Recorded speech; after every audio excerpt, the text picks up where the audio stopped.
Hectic lifestyles and the wonders of computer technology are here to stay. Fitting a decent meal into our schedule may seem impossible. So can making room for fresh air and exercise. Such trends can spell big trouble, especially for the very young. An era of fast food and video games has spawned a new generation of overweight kids, whose play and eating habits are altogether different than the youngsters of bygone days. It used to be that kids maybe had 1 soda every week or every 2 weeks, and now they're having up to 2 sodas a day, and it's just too much. Dr. Chris Matson is with the Weight Clinic at UCSF Medical Center and points out that 15% of kids today are considered overweight or obese, but it jumps to 30% among poor families who can't afford fresh produce or can't get to a large supermarket that offers it. Much of the weight problem can be explained by simple inactivity. They're not necessarily walking to school, they don't have physical education to the extent that they used to, and they're watching more television.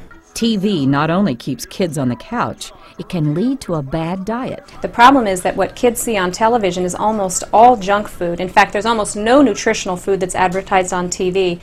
Our eyes can tell us when a child is too heavy, but doctors measure child obesity by BMI, or body mass index.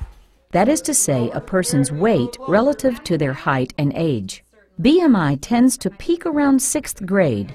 If the added weight isn't off by then, it can be very, very difficult.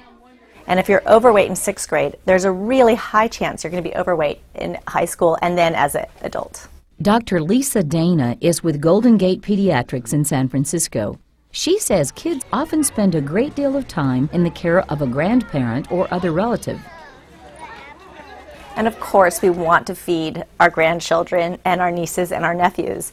You're putting these children at increased risk for medical illnesses that are significant, like diabetes and high blood pressure.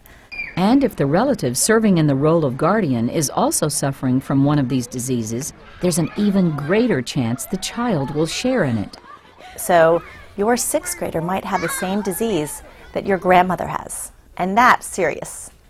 And if you can keep your child healthy and with a lower BMI and make good choices, you can really decrease that risk. In our next report, find out how one school is taking the lead in the fight against child obesity, how putting the lid on empty calories is paying dividends in the classroom.